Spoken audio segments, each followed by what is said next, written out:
Olá, gente querida, tudo bem com vocês? Olha, a internet é um instrumento poderoso, né, de propagação de mensagem, de informação, mas ela também tem o seu lado obscuro, porque os mesmos que buscam o conhecimento bíblico, o conhecimento da verdade, acabam tendo acesso a muito do ocultismo, de outras práticas que não são cristãs. E hoje eu quero fazer um vídeo para responder uma pergunta a respeito de um anjo chamado Metatron.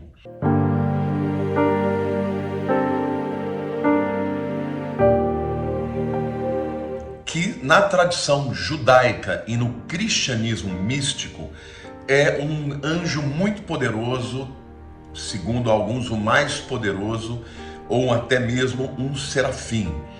Em algumas tradições cristãs místicas, ele é colocado como um porta-voz supremo, né? Um mediador de Deus com a humanidade. Mas ele também aparece na tradição islâmica, viu, gente? Ele é conhecido como Metatrush em árabe, tá? E ele é mencionado também no Talmud babilônico. Talmud, a palavra Talmud, né? Talmid significa aluno. Talmud é o livro de ensinamentos, né? O comentário babilônico a respeito da Torá. E no folclore ele é reconhecido como um escrivão divino. É uma figura judaica mística muito importante e ele aparece em alguns, vamos dizer assim, textos pós-bíblicos, né?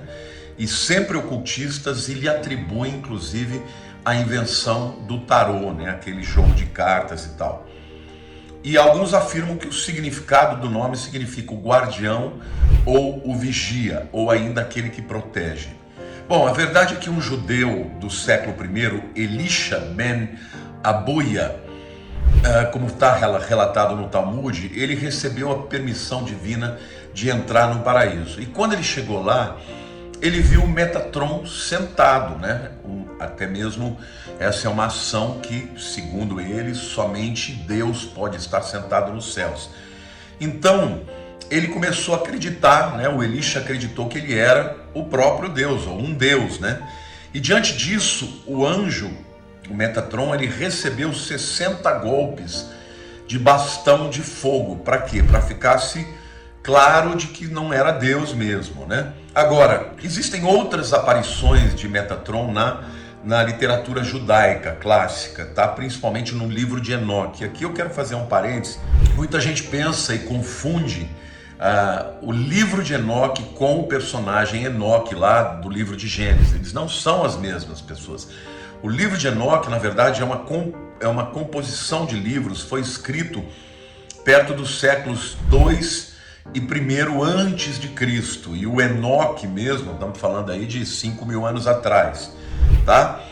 Então, ele aparece no livro de Enoque, que são, na verdade, uma compilação de livros que foram escritos ali perto já da vinda de Jesus, uns 200 anos antes. E ele desempenha nesse livro de Enoque, né, um papel de príncipe do mundo, o anjo mais poderoso, né, de todos. A verdade é que não existe um consenso no que diz respeito à etimologia, né, do seu nome, mas alguns estudiosos afirmam que a origem do termo Metatron, Rekalot Merkabah, teria origem nas palavras mágicas hebraicas Adiriron e Dapdapiron.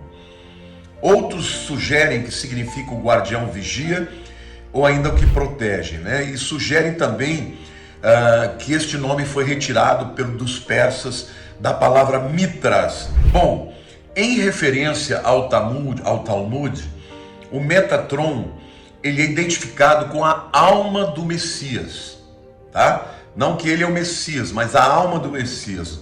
Ou até como o anjo de Javé, que também é uma outra interpretação absolutamente errada, porque nós sabemos que o anjo de Yahvé é uma chamada cristofania, o próprio Cristo antes de se manifestar em carne, né? Bom, algumas pessoas citam Metatron e alguns cristãos nazarenos, né, atribuíram ao Metatron o título de Messias. acreditando que o Metatron seria a alma do Messias e uma manifestação do Eterno. Agora, a gente sabe, gente, que isso tudo está dentro desse métier, né, desse círculo dos místicos, né? Alguns chegam a acreditar que Noé, vocês se lembram de Noé não, que Enoque, agora estamos nos referindo ao Enoque da Bíblia, né? Que andou com Deus, né? Viveu 300 anos, andou com Deus e Deus o retirou, o levou. Ele foi arrebatado. Isso, de fato, está na Bíblia, né? Mas o que acontece é que alguns cabalistas acreditam que Enoque teria sido trasladado, teria sido arrebatado para com Deus, para viver muito próximo de Deus, e a partir daí ele teria se transformado em Metatron. Portanto, alguns afirmam que, lá o texto de Gênesis, capítulo 5, 22 a 24, o Metatron nada mais é do que o Enoque que foi transformado, né, de um homem que passou a andar com Deus, tá? Bom, então alguns cabalistas acreditam que o trecho de Gênesis 5 sugere que Deus transformou Enoque em Metatron. E já que o texto não explica por que Deus fez isso, né? Samael A1 Veor imagina que o Metatron também foi ele quem forneceu à humanidade as 22 letras do alfabeto hebraico e também originou o chamado Tarô, né? Afirmando que esse anjo vive nos mundos superiores, na região de Atzilut. E aí eles falam também do caminho iniciático no arcano para o Tarô e para a Cabala. Olha que miscelânea, né, gente? Olha que coisa, que mistura aí de sincretismo religioso, né, com a Bíblia. E de acordo com Johann Andreas Eisenmenger, Metatron ele transmite ordens diárias de Deus para os anjos Gabriel e Samael, sendo frequentemente identificado como irmão gêmeo de Sandalfon, que diz ter sido o Elias. Então aqui a gente vê mais uma, vamos dizer assim, uma interpretação errada, né, mística, em que o ser humano se transforma em um anjo, né? No caso do Enoque viraria o Metatron e o Elias também teria sido transformado num anjo, né? No anjo Sandalfon. Bom, além disso, gente, o Metatron ele é considerado também pelos cabalistas como um dos Metatrons. Existem algumas teorias, alguns afirmam que tem o Metatron primordial, né, e o escriba divino, tá?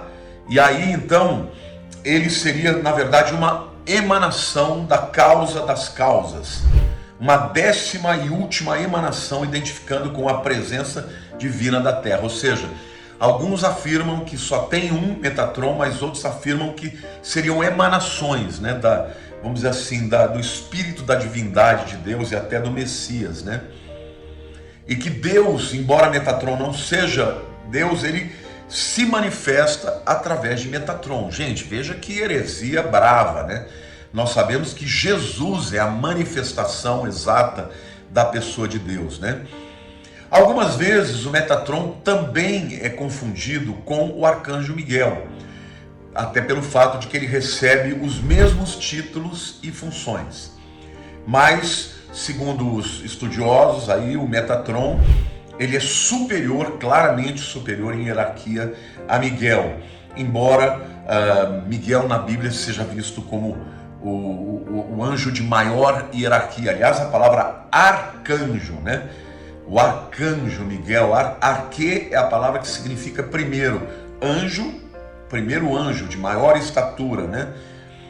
Então, a verdade, gente, é que esta é uma visão totalmente mística, advinda do Talmud judaico, advinda do cabalismo, advinda do cristianismo místico e não tem absolutamente nada a ver com a palavra de Deus.